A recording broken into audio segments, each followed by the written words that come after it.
ఎడతెక్కకుండా జరగదు. నెలకోసారి రొట్టె విరిచేవాళ్ళు ఉన్నారు లేదా?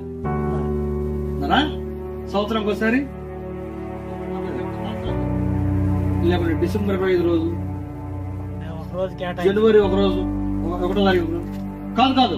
ఈ సంగమా ఇప్పటికే 6 నెలలు గడిచిపోయింది, మనందరూ రొట్టె పిలిచాక లేట్ అయిపోయింది అని ఒక రోజు ప్రకటిస్తే ఆ రోజు అందరూ తలకు పైకి పోసుకొని తెల్లబట్టలు వచ్చేటువంటి కార్యక్రమం కూడా సంఘాల్లో. ఇక్కడేంది వాళ్ళకి సంగతి తెలియదా? అప్పుడు తెల్లబట్టలు ఇవ్వండి. వీళ్ళింది ఎడతెక్క అపోస్తుల బోధ నడిచి అని చెప్పారు, కంటిన్యూస్ జరిగించారు. అంటే దీని యొక్క విలువేంటో, దాని ఆధిక్యత ఏంటో వాళ్ళకి తెలుసు. అది యేసు ప్రభు యొక్క శరీరానికి సాదృశ్యమైన రొట్టె అని వారు నమ్ముతున్నారు దాన్ని. ఎందుకంటే ప్రభు దాన్ని వాళ్ళకు పరిచయం చేశాడు.